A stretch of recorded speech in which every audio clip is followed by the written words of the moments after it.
Do you have questions about your health? Do you need to find out what's keeping you from feeling your absolute best? If so, your intuition has guided you to the right place. I am Dr. Charlize, and welcome to the Art of Healing podcast community. In this podcast, we explore all topics in health and wellness, from Reiki to functional medicine, energy medicine, chakras, and meditation. Join me every week for fresh new episodes that highlight healers, various healing modalities, and choose this as your opportunity to find what healing works best for you. If you want to learn more about me, simply Google at Dr. Charlize. Enjoy.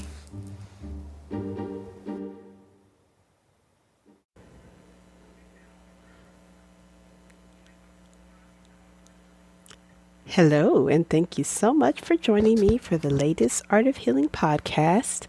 For the month of January, we are going to be discussing chronic pain, and this is going to be over a series of 3 podcasts. So, for this first one, I'm going to introduce chronic pain, what it is, and we're going to do a quick overview of chronic pain in the energy body.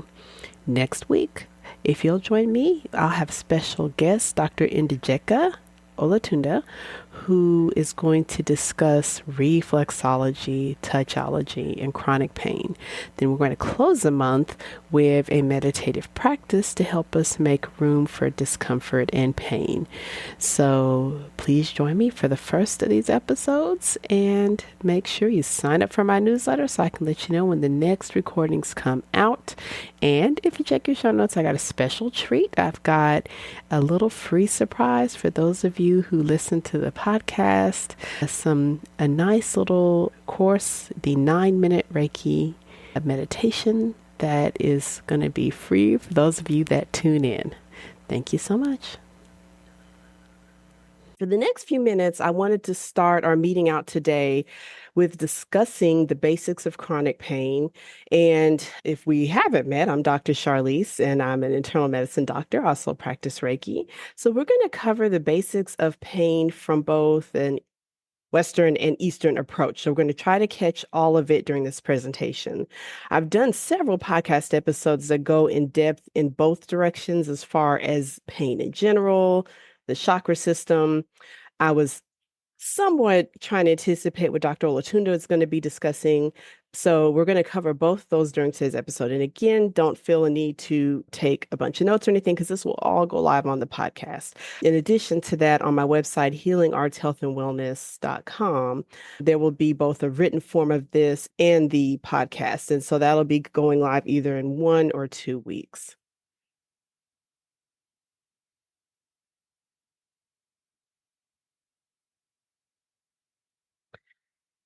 Chronic pain is something that is really very common, and the estimates are that up to at any point in time, 20% of the world's population, 1 in 10 adults, which is probably even that's a low estimate, are suffering from chronic pain of some kind in their body. Chronic pain is pain that has been present for at least 6 months or longer. And that definition is even questionable because really any pain where the body is speaking to us and the cause that whatever caused the pain is gone is already becoming a pathology. But in medicine, whenever I'm evaluating a patient, if they are discussing a pain that's been there for 6 months, it's getting into the chronic pain rather than acute pain scenario. And pain is subjective. The troubling thing with pain, when we can see someone's pain, it's easier for us to empathize. Of course, if we see someone that suffered from burns or we see someone that's been in a car accident, we as humans are wired very easily that if we can see what's hurting, we can empathize and sympathize with the person. But with chronic pain, more than likely, there's not going to be a visible reminder. And this is where some of the disconnect comes, particularly in the practice of medicine, where individuals are left to have pain and suffer in it because it is hard for doctors to empathize with what they're talking about because there might not be any physical marks or reminders. But the reason why we need to be aware of chronic pain, we need to discuss what can happen in chronic pain is that it changes us. It changes our minds, it changes our body, it impacts the spirit. It really does a lot of damage long term, including worsening the memory, increasing the risk of depression or making depression worse, which is a vicious cycle because as depression gets worse, the pain gets worse.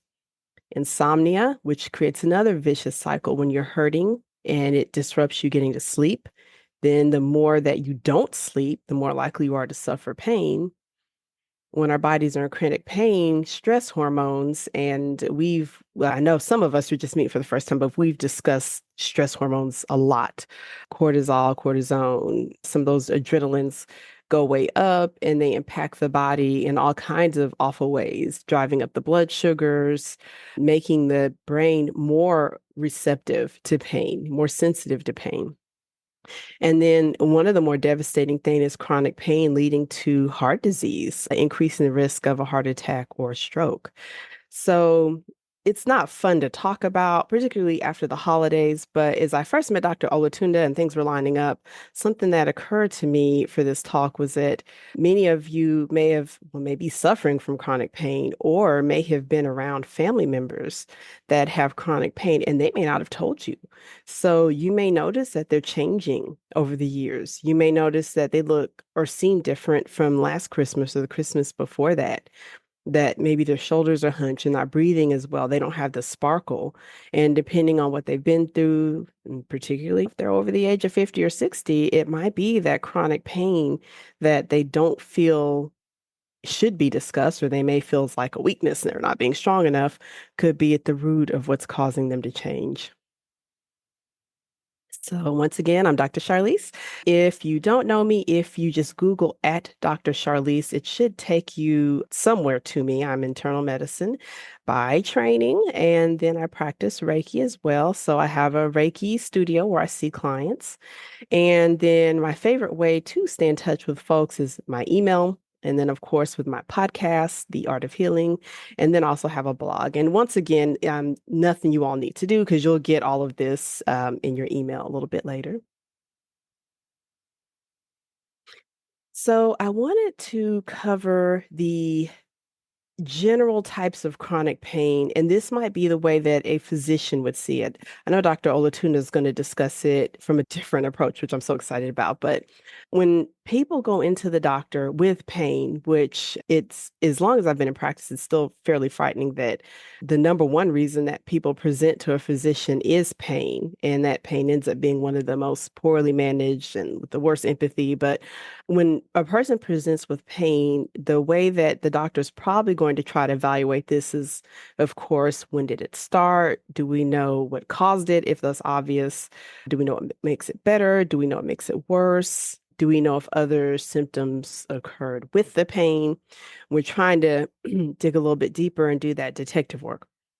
And then as far as how we might try to classify that pain, especially if we're needing to go after treatment or do more diagnostics, or if we're trying to decide is this a red flag type of pain, red flag in that it's a warning sign of something very dangerous. Somatic pain is pain that is going to be generated from the musculoskeletal system, and that would be pain like osteoarthritis, that's chronic damage and inflammation to a joint, like in a knee or a hip.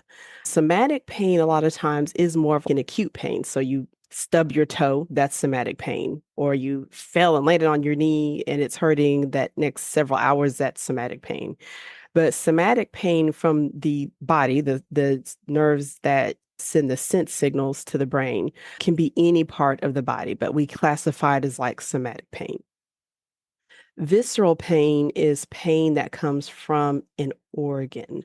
So viscera means organ, and visceral pain could be from the stomach, from the liver, the gallbladder. That's a common one. So when someone's having their first or has several gallbladder attacks, that can cause pain in the right part of the abdomen up towards the chest. Visceral pain can come from the reproductive organs in women. The uterus or ovaries can be a source of pain during pregnancy or not during pregnancy, and it has to be explored. The lungs can hurt. Lungs can cause pain after an infection. A common cause of pain that can become chronic is called pleuritic pain. And that's when the lining of the lung is inflamed and it causes pain, possibly with breathing. So visceral pain is one that we typically really need to find out because unfortunately that can be a warning sign of something scarier, like something's not getting enough blood flow. Like the heart, that's a visceral pain. If it's not getting enough blood flow, that causes angina. Or if there's pain in the liver, could it be something like the gallbladder, or is there's bleeding there or a tumor? So visceral pain pretty much has to be determined. But visceral pain can become chronic. It can become a pain that stays and does not go away. Referred pain is pain that is being caused from a pathology in one part of the body, but we are sensing it in another part of the body. Sciatica is the one I could think of most commonly, or a patient might come in and they are convinced their knee is injured. You just can't tell them that knee isn't hurt or something's wrong with it because it just hurts no matter what they do. You examine the knee, it's normal, there's no swelling, it's functioning fine. They can put weight on it fine, but it just hurts, hurts, hurts. And that's because that pain's not really in the knee at all. It's actually being felt in a nerve that comes from the lumbar spine. But when we start to dig a little deeper, it's coming from pain in the lumbar spine, and it's maybe sciatica or lumbar radiculopathy. So the problem is in the spine, but it's being felt somewhere else. And that's because that nerve that travels down the leg is telling the brain pain's in the knee, but it actually comes from the back.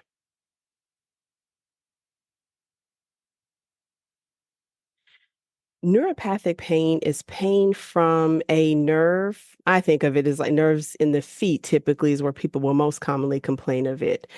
Sometimes we'll know the cause very obviously. So, diabetics, that sugar or glucose that's in the bloodstream all the time, it becomes toxic to the nerves, and as a consequence, can cause those to hurt and cause pain.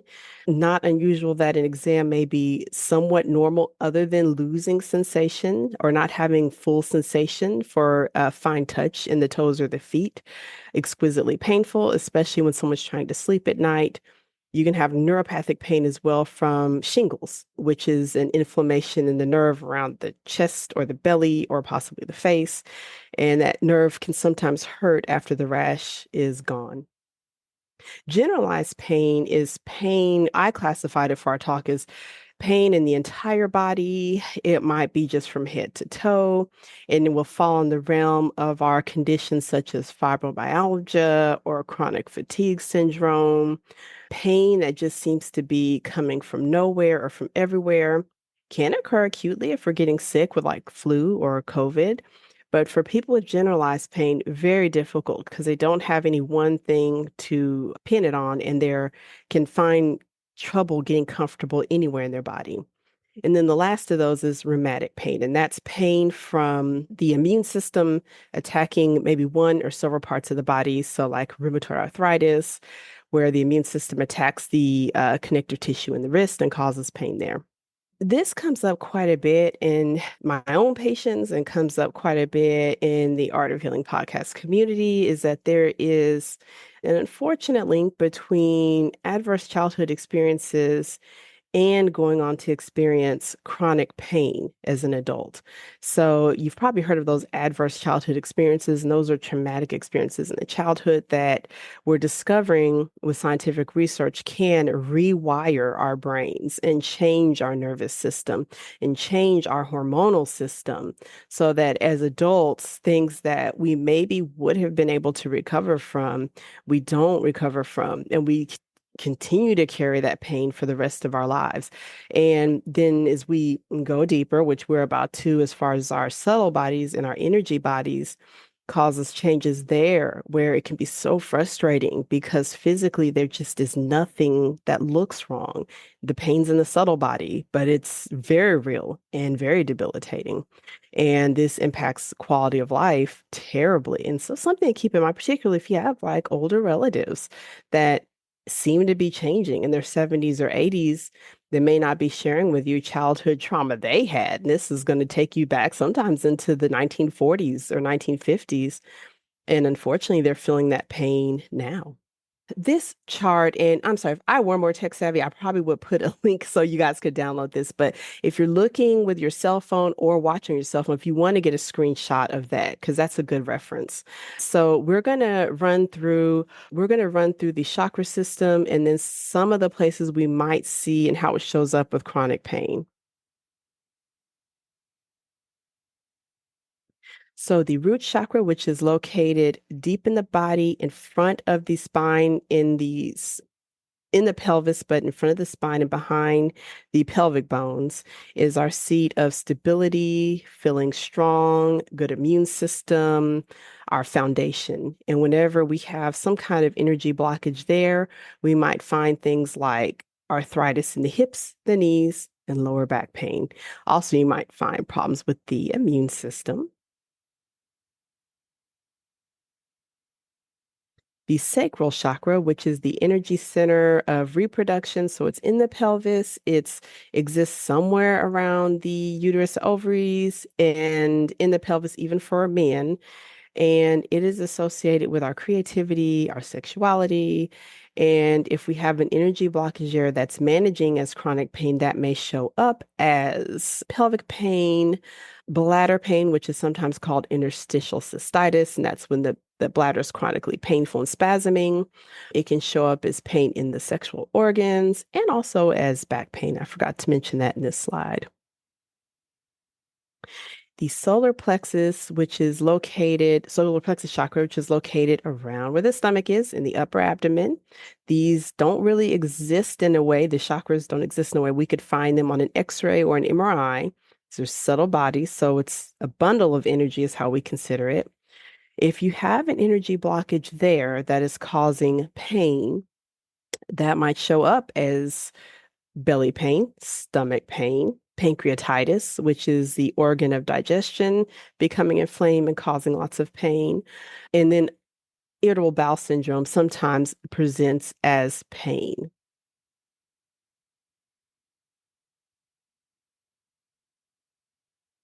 The heart chakra, which of course is located in the heart, if there is a blockage there, really disrupts everything emotional and spiritual because our heart chakras are actually our center.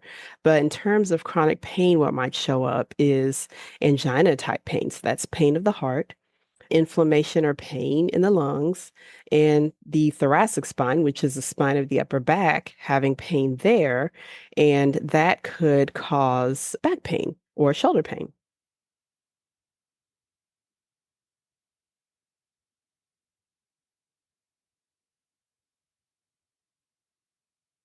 The throat chakra, which exists in the throat, the neck.